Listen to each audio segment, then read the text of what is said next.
Yo, what is going on YouTube? It's your boy Dan, aka aDrive. I bring you guys our week 2 pre-game press conference here for the St. Louis Rampardos. This week we are taking on the Free State Torracats and Coach Duncan knee deep. We got a very tough matchup ahead of us, so we had a really rough week 1, losing 1-0 to John. If you missed that match, I highly encourage you guys to check it out. I thought it was pretty epic, but we have a new opponent this week, hopefully gonna bounce back from a tough loss. Like I said, losing 1-0, no shame. He's got a good team, but definitely was what I felt to be a winnable match. But this matchup, like I said, is pretty challenging, and the reason being is he has a couple different threats that are gonna be very difficult for my team to deal with. I did my best in preparation to try to handle those threats, but when you draft a team that has some holes in it, it's very difficult to patch those holes, especially in a matchup when you're dealing with some pretty fast, hard-hitting offensive threats. So let's look at Duncan's team here. He's got a Weavile, 125 base speed, really good Pokemon. Gets priority with Ice Shard. It's just a monster. I was actually just calculating out some speed tiers,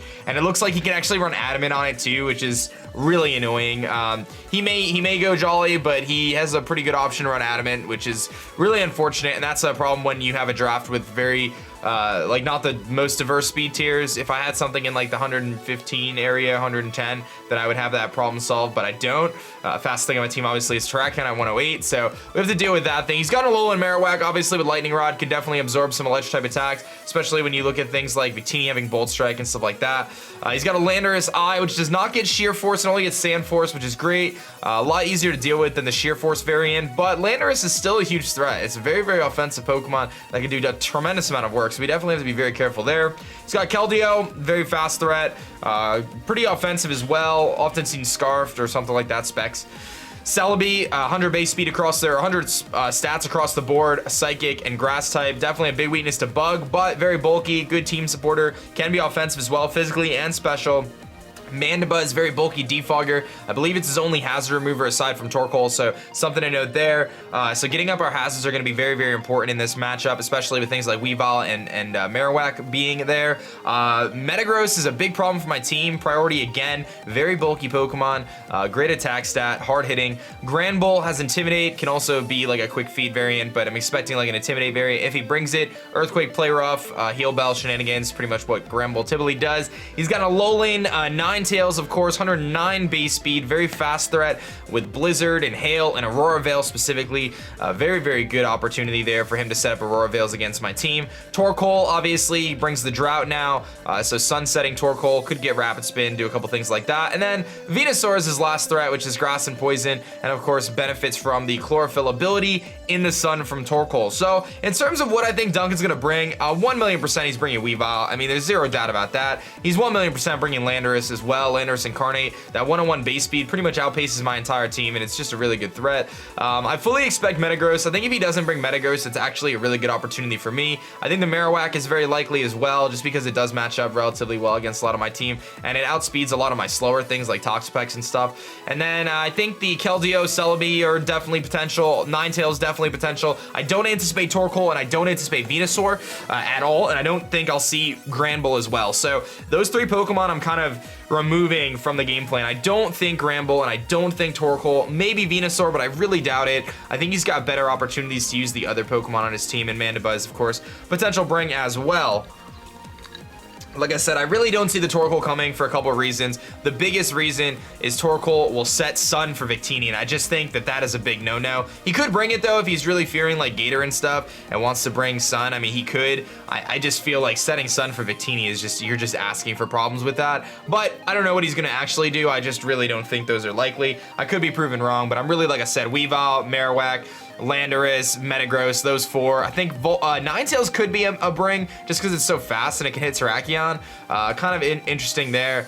And then I think Mandibuzz, Keldeo, Celebi, any of those could definitely be brought. So that's kind of my logic there. So let's look at our team and kind of what we're bringing and why we're bringing everything that we are. Kicking things off this week, bringing Clefable as of always. Clefable, very bulky Pokemon, pretty much bringing a similar set to last week. Moonblast, Soft Boiled, Stealth Rock, and Knockoff. Knockoff is kind of cool in this match for a couple of reasons. One, it can hit the Metagross super effectively, which is really nice. Potentially get rid of like a band or any item it might have, like an Assault Vest, leftovers. That could be super crucial for my team. It also can knock off the Thick Club on that Marowak. I had thought about running like Flamethrower, but Marowak just switches in for free, and if I get rid of that Thick Club on the Marowak, it really kind of hinders its usefulness. Like, it really drastically reduces its power output. So knockoff is really cool here. Now, unfortunately, normally Clefable is something that can handle Weavile, but he is Z Crystal Weavile, so he can run Poisonium Z, Acid Downpour with Poison Jab, and one-shot Debra here. So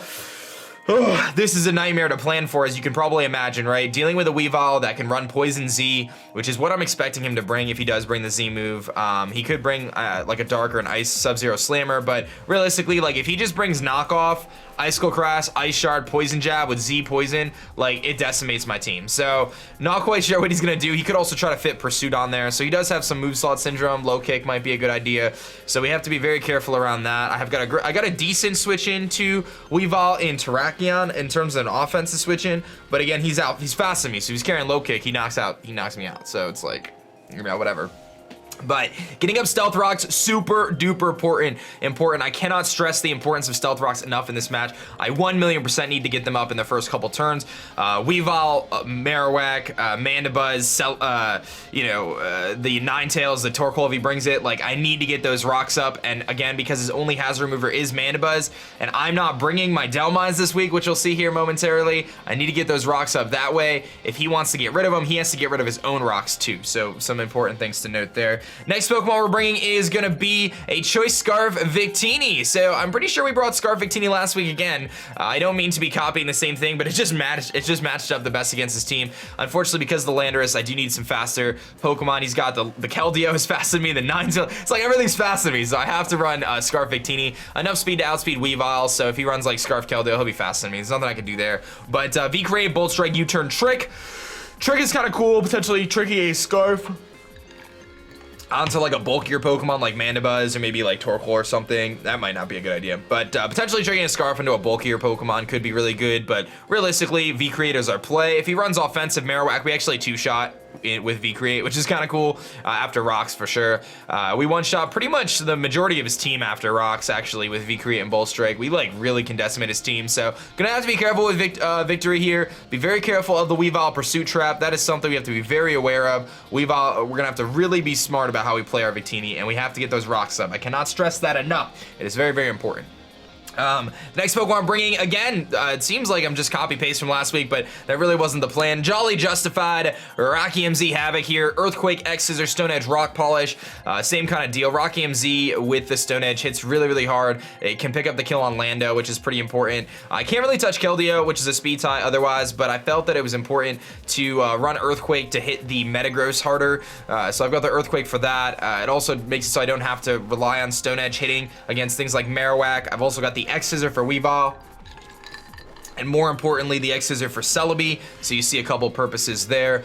This thing can definitely rip through his team, especially after a Rock Polish. If I can set up a Rock Polish, we could put in some serious work, but obviously that Metagross is a problem, right? Metagross continues to be a problem. As you can see, it matches up relatively well against the first three members I'm bringing here, so we do have to be very careful around that Pokemon.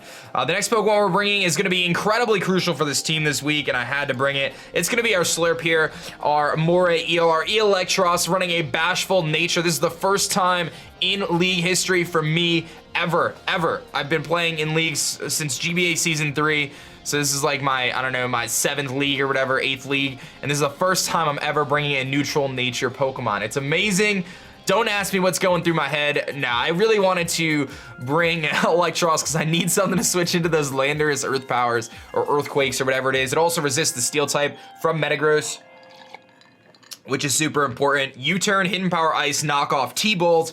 U-Turn because I don't want to be stuck facing that Marowak trying to Volt Switch out. Marowak comes in with the Lightning Rod and then I can't switch, but I can get that momentum with the U-Turn, so it's pretty cheeky. Also hits Celebi super effective, which is quite nice. Thunderbolt to hit the Mandibuzz, land, you know, you get the deal, Keldeo. Knockoff to hit everything else. Knockoff is really cool, and then Hidden Power Ice to hit the Landorus. So with that Assault Vest, we should be able to take some hits, but I gotta save Eel for the right moments because if I don't use it properly, it's gonna get worn down really quickly. Definitely gonna get worn down really quickly, but cool EV spread here.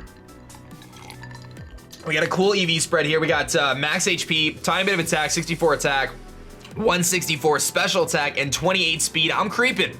I'm creeping that speed tier, man. Obviously, Eel is pretty slow. I have a feeling Duncan is going to try to use that Granbull or that Alolan Marowak, both at 45 base speed, to creep over my Eel.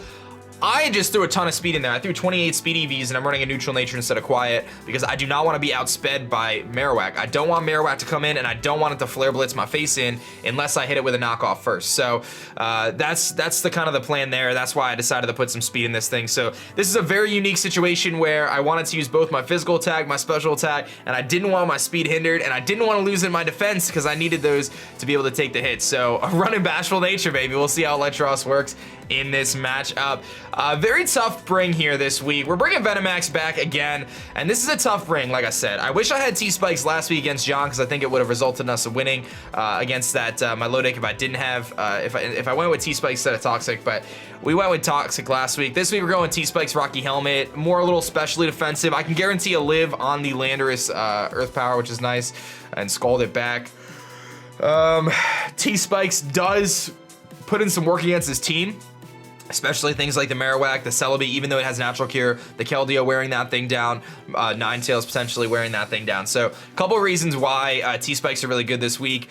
Venomax does not match up well against this team. Marowak can carry Bone Meringue, Landorus can destroy it, Celebi can destroy it with Psychic, can't do much to Mandibuzz, Earthquake from Metagross, Ninetales could have Freeze Dry. It's like, it just doesn't look good on paper, but I have 0 switch-ins to Weavile, man. I have 0, not a single one. It doesn't exist, so this is my switch-in. I have to. Rocky Helmet can break a Sash on Weavile, which is nice, but otherwise just meant to take hits from Weavile. I mean, that's all I can do. Potentially get those T-Spikes up, and I don't know what to expect from Venomax this week. Haze is to hopefully prevent me from getting set up and swept, but I have to bring it. I really wanted to bring Delmise. Delmise offensively looks really good, and it gives me a spinner and a blocker, but I just have to bring Venomax. Otherwise, I have 0 switch-ins to Weavile. As you can see, Weavile like destroys my team, so I gotta bring it.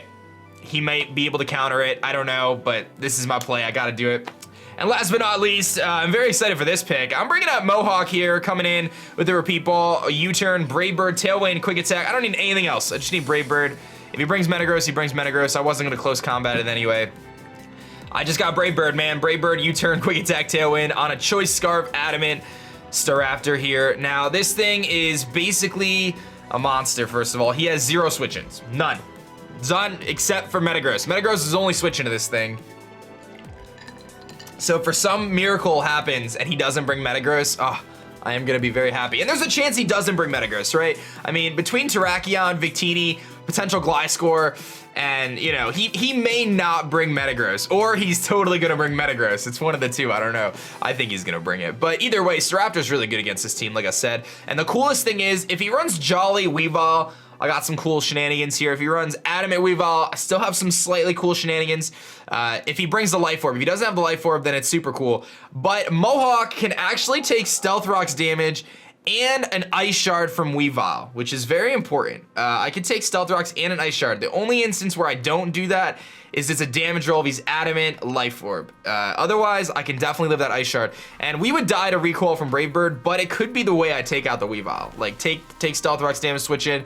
He's gonna go for Ice Shard. I'm Scarfed. I knock him out with Brave Bird. He hits me with Ice Shard. I live on just a sliver, and then we knock him out. I get rid of the Weavile. Staraptor goes down, but at least I get rid of the Weavile, right? So there's a couple instances there, but otherwise, like I said, this thing just really destroys his team. I mean, he does not have the response to Staraptor plus Victini both being Scarfed in terms of defensive switch-ins, except for Metagross. That's really his best option, but I decided to bring the power, baby. I figured the only way I was winning this match is if I double Scarfed. I really got to catch him off guard with one of those. I think if he sees the first Scarfer, he's probably not going to expect a second Scarfer. He might think Banned or something, but I had to bring 2 Scarfers. I really did. And I had to bring Venomax, obviously, for Weavile. I had to bring Eel for Lando. I had to bring Clefable just for general team support and to get those rocks up. And I think Terrakion can sweep with a Rock Polish if I have an opportunity to set that up and not miss any Stone Edges. Very tough matchup for me, guys. There's not much else I could say about it. I mean, it's just a tough matchup. He's got a lot of speed on his team. He's got a lot of offensive threats.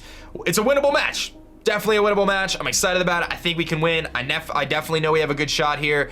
We're going to have to make some really good plays. We're going to have to play flawlessly this week. And we've got a very tough match next week against Gator, guys. So things are definitely interesting here in the St. Louis clubhouse, but we're gonna do our best this week, try to pick up a W, and that's gonna be that, guys. So that's gonna be it for me, guys. My name is Dan. I'm the coach of your St. Louis Rampardos, and I'm gonna catch you guys tomorrow for the match. I hope you guys are hyped.